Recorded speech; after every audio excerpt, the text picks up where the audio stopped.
First నాకు అసలు ఎంత లా ఆఫ్ అట్రాక్షన్ మీద నమ్మకం ఉందంటే, నేను ఫస్టు డిప్రెషన్‌లో ఉన్నప్పుడు హాస్పిటల్‌లో కూర్చొని ఉన్నాను. కూర్చొని ఇలాగ ఇంకా వెయిటింగ్ అనమాట. రిసెప్షన్‌లో ఉన్నామనమాట డాక్టర్‌ని కలవడానికి. అప్పుడు ఛానల్ ఈటీవీలోనే నర్తనశాల అనేసి ఒక ప్రోగ్రామ్ వస్తుంది. ప్రోగ్రామ్ వస్తే అందరూ సెలబ్రిటీస్ డాన్స్ చేస్తున్నారు. నాకు ఇలా డాన్స్ చేయాలని ఉంది, సెలబ్రిటీగా వెళ్ళాలని ఉంది, ఇలాగా ఒక పవర్ఫుల్‌గా నేను dance I want prove my self. నేను ఇంకా అంత ఎనర్జిటిక్‌గా ఉన్నాను, చేయాలని ఉందంటే టక్కని మా వారు చూసి, "నువ్వు ఉన్నది హాస్పిటల్‌లో. నువ్వు డిప్రెషన్‌లో వచ్చున్నావు. నీకు ఏంటి నమ్మకం?" అన్నారు. నాకు నమ్మకం ఉంది, నేను ఏదో చేయగలుగుతున్నాను నమ్మకం నాకు ఎక్కడో అనిపిస్తుంది అని చెప్పేసి అలా స్టార్ట్ చేశాను. ఇంటికి వచ్చి డయట్ స్టార్ట్ చేశాను.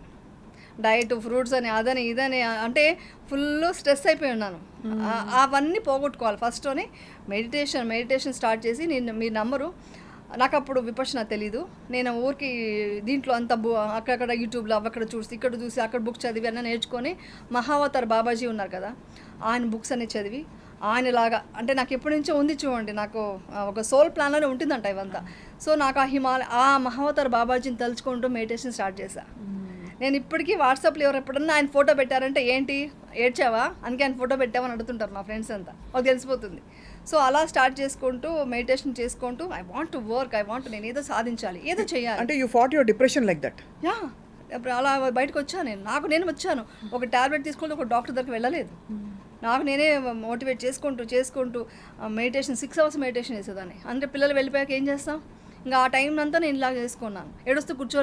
ఏడుస్తూ కూర్చోంటే అవ్వదు, తెలిసిపోయింది. ఇంకా ఇది ఏ సంవత్సరంలో ఏమన్నా? 2011లో ఇన్సిడెంట్ అయిందా. 2012 నుంచి స్టార్ట్ చేసి 2013 అంతా నేను స్ట్రాంగ్ అయిపోయాను. 2014 అంతా నేను ఇండస్ట్రీకి వచ్చాను మళ్ళీ. అంటే ఎందుకు అనిపించింది ఇంకా ప్రపంచాన్ని వదిలి వెళ్ళిపోదామని అంత దారుణమైన థాట్? అంటే ఏంటి అవమానాలు, ఎప్పుడు తప్పు చేసేది వేరే అండి. ఏమీ చేయకుండా ఏమీ లేకుండా అంటే ఒక లొకేషన్లో ఒక్క బ్యాడ్ వర్డ్ మాట్లాడితే నేను చాలా రెబల్గా ఉంటాను. ఎలా మాట్లాడతావు, అలా మాట్లాడకూడదు. నా లొకేషన్లో డిసిప్లిన్ ఉండాలి. ఇప్పటికీ నేను అలా నడుచుకుంటున్నాను. నా లైఫ్లో ఇంత బ్యాడ్ ఉంటే నేను ఎవరికి మోటివేట్ చేయాలి? ఇంకా నా పిల్లల్ని ఏమని చెప్పాలి, నేను ఎలా పెంచాలి? అది వస్తుంది కదా ప్రాబ్లం. అక్కడ నాకు వద్దు అని అయిపోయింది. నా వల్ల అంటే నాకు టైం లేదు, నాకు ఎవరు సపోర్ట్ చేసేవాళ్ళు లేరు. ఫ్యామిలీ అంటే వాళ్ళే బాధలో ఉన్నప్పుడు వాళ్ళని వెళ్ళి నేను ఏమంటాను, నాకు సపోర్ట్ చేయండి, నేను ఇలా ఉన్నానని చెప్పలేను. వాళ్ళని ఇంకా నేను స్ట్రాంగ్ చేసుకోవాలి. ఇలాంటి సిచ్యుయేషన్లో ఎవరు రాలేదండి. ప్రామిస్ చెప్తాను, చాలా తక్కువ మంది వచ్చారు. ఇంకొకరు చెప్తే ఒకరు బాధపడతారు కాబట్టి ఎవరు వచ్చారు ఎవరు పోయారు చెప్పను. తక్కువ మంది బంధువులు చాలా తక్కువ. కానీ ఒకటండి, నేను ఎవరిని బ్లేమ్ చేయను. ఈవెన్ సోషల్ మీడియాని కూడా ఇప్పుడు బ్లేమ్ చేయాలి. ఒకప్పుడైనా కోపంతో తిట్టాను, కానీ ఇప్పుడు వాళ్ళని కూడా బ్లేమ్ చేయట్లే. ఓకే, వాళ్ళు నా వల్ల కొంచెం రేటింగ్ వస్తుందని ఏదో కొంచెం పాయింట్స్ కోసం రాసుకొని అంతే. అంటే వాళ్ళని కూడా మిత్తా ఇవ్వడం అంటే మంగళమైత్రి, అంటే మనం విపశ్యనలో ఓకే లీవ్, నువ్వు కూడా హ్యాపీగా ఉండు అని వదిలేయడమే ఇప్పుడు. సో ఎవరిని బ్లేమ్ చేయట్లేదు. సిచ్యువేషన్ అలా ఉందిలేండి. నేను ఎవరిని బ్లేమ్ చేయలేదు. సో నాకు నేను కరెక్ట్ చేసుకోవాలి. సో నాకున్న సమస్యని, అంటే మనకి ఛాలెంజెస్ అంటే ఇష్టం చిన్నప్పటి నుంచి, ఏదైనా అనుకుంటే సాధించే అలవాటు ఉంది. సో అందుకే నాకు ఇచ్చారేమో భగవంతుడు, నువ్వు ఏం సాధిస్తావు, నువ్వు ఎంత స్ట్రాంగ్గా చూద్దామని టెస్ట్ చేస్తున్నారేమో అనుకొని అక్కడి నుంచి లైఫ్ స్టార్ట్ చేసి డైట్ చేసుకుంటూ తర్వాత వచ్చి షూటింగ్స్కి వెళ్ళాలన్నప్పుడు పిల్లలకి నేను వదులుకోకూడదు కదా. మార్నింగ్ లేచి 5 o'clock లేచి వాళ్ళకి వంటలు చేసేసి బాక్సులు సరిదేసి అన్నీ చేసి షూటింగ్ వెళ్ళి మళ్ళీ షూటింగ్ చేసుకొని ఇంటికి వచ్చి మళ్ళీ వాళ్ళని కేర్ తీసుకుంటూ, ఒక్కొక్కసారి వాళ్ళు తర్వాత నేను బోర్డింగ్ స్కూల్లో వేయాల్సి వచ్చింది. అంటే 10th standard అన్నప్పుడు కొంచెం ఎడ్యుకేషన్ ప్రాబ్లం అవుతుందని, అంటే అప్పుడు వేస్తే ఫోన్లోనే మాట్లాడుతూ మోటివేట్ చేసేదాన్ని. నేను ఎగ్జామ్ రాస్తుంటే నీ పక్కనే ఉన్నాను అని ఫీల్ అవ్వు, ఐఎమ్ దేర్, నేను ఎక్కడున్నా నీ మీద నాకు ఉంది, మదర్ ఉంది, అక్కడ అఫెక్షన్ ఉంది నాకు. అంటే ఇదంతా కొంచెం అనుకుంటాను, లా ఆఫ్ అట్రాక్షన్ ఉందండి. అది చాలా నేను డీటెయిల్గా చెప్తే మీకు అర్థమవుతుంది. నేను మా అమ్మాయి చెప్తే, నువ్వు నా పక్కన ఉన్నాం అనుకుని రాశానమ్మా, హ్యాపీగా రాశాను అని చెప్పేదన్నమాట. స్కూల్ టాపర్ అండి, ఐసీఎస్సీలో దీంట్లో స్కూల్ టాపర్ అండి. దట్ ఈస్ ఇది అచీవ్మెంట్. విశిష్ట కౌశిక కూడా అలాగే చదివిన తర్వాత ఎలా అనేదంటే, మా Kaushika every time first rank, boring ఈసారి వదిలేద్దాం అనేది, అంటే ఆ లెవెల్గా వెళ్ళిందనమాట. సో ఇవంతా నాకు నేను పిల్లలకు అర్థమైందా ఏమన్నా అంటే ఒక షేకప్ వచ్చింది ఫ్యామిలీలో, అమ్మ ఇలాగా కదిలిపోయింది, అమ్మకి ఇలా కష్టం వచ్చిందని అర్థమైందా పిల్లలకి చిన్నప్పుడు? నేను చెప్పలేదు, కానీ తర్వాత నేను అర్థం చేసుకున్నాను. అవంతా చాలా చెప్పాను ఇంట్లో. మళ్ళీ ఆ టాపిక్లు అంతా చెప్తే మళ్ళీ ఎమోషనల్ అవ్వడం వద్దు. కానీ వాళ్ళు ఏ లెవెల్ స్ట్రాంగ్ అయిపోయారంటే, ఇప్పుడు నాకు యాక్చువల్లీ అనిపిస్తుంటుంది, ఓకే అన్నీ అచీవ్ చేశాను, మేము సాధించాము, మేము ప్రూవ్ చేసుకున్నాము, హ్యాపీగా ఉన్నాము ఫ్యామిలీతో. వాట్ నెక్స్ట్ ఏంటి? నెక్స్ట్ మా పిల్లలకి వచ్చేవాళ్ళు రేపు వాళ్ళేమంటారు అంటే ఇది మాట్లాడొచ్చు లేదు మా అమ్మ ఇప్పుడు కూడా తిడుతుంది ఇవన్నీ మాట్లాడితే. కానీ అది ఒక భయం లోపల ఉండేది నాకు మొన్నటిదాకా ఏంటి రేపు పొద్దున వచ్చేవాళ్ళు క్వశ్చన్స్ ఏమైనా అడుగుతారేమో, నేను మా అమ్మాయికి ఎలా పెళ్లి చేయాలి ఏంటి అని ఉండేది.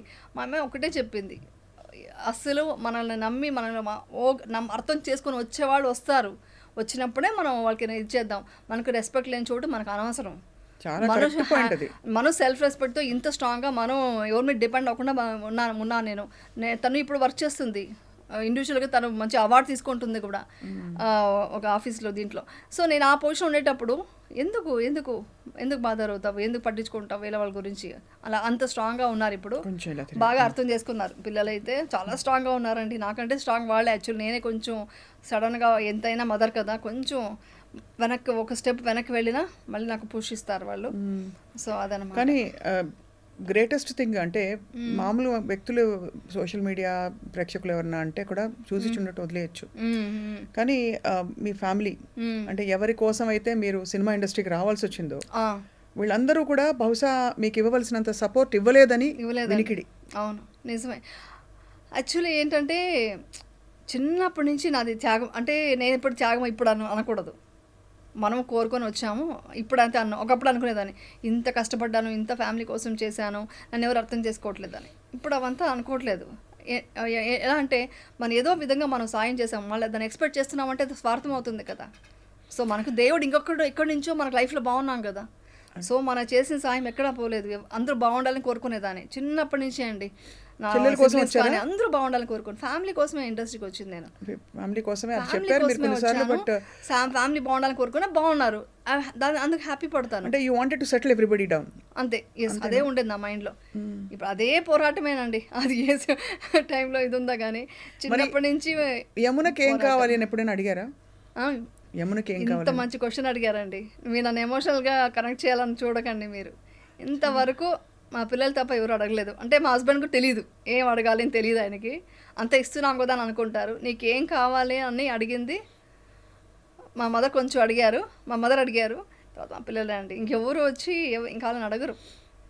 ఎందుకలా మీరు అడగలేదు? మీరు అడిగేందుకు ఒక్కసారి మీరు లా ఆఫ్ అట్రాక్షన్ నమ్ముతారు కదా. అవును, విపశ్యనాన్ని చేశారు కాబట్టి ఇవాళ రోజున ఈ జీవితం నాకు ఒక ఆపర్చునిటీ, నాకేం కావాలి అని మిమ్మల్ని మీరు అడిగితే వచ్చే సమాధానం ఏమన్నా? ఇప్పుడు నాకేం కావాలి అని అడిగే పొజిషన్ దాటిపోయి నాకేమీ వద్దు అని వదిలేసుకున్నాను. ఇప్పుడు ఎందుకు అడుగుతాను? ఇంకా నాకేమీ వద్దు, ఇంకా నాకు నగల మీద చీరల మీద ఇప్పుడు ఏదో వచ్చానంటే ఇంటర్వ్యూ కోసం నేను ఇప్పుడు సన్యాసం గెటప్ వేసుకుని ఏదో వేసుకొని వస్తే మీరు డిస్టర్బ్ అవుతుంది. నాకు డిస్టర్బ్ చేయడం ఇష్టం లేదు కాబట్టి ఏ ఫంక్షన్కి వెళ్ళినా అలా రెడీ అవుతాను. కానీ కొంతవరకు నాకు జ్యువెలరీ మీద ఇంట్రెస్ట్ పోయింది.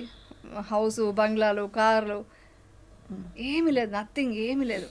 ఉన్నది ఉన్నట్టుగా లైఫ్ని చూస్తూ, ఓకే ఇది దక్కిందా ఈరోజు, ఓకే నాకు ఈ ఫుడ్ దొరికింది, ఈ ప్లేట్లోకి నాకు ఈరోజు ఈ ఫుడ్ వచ్చిందంటే దీని వెనకాల ఎంతమంది ఒక గ్రాటిట్యూడ్తో నేను భోజనం చేయాలి. నాకు కావాల్సిన 2 పూట్ల భోజనం అండి. నాకేం కావాలని అడిగారు కదా, నాకు కావాల్సిన 2 పూట్ల భోజనం, మెడిటేషన్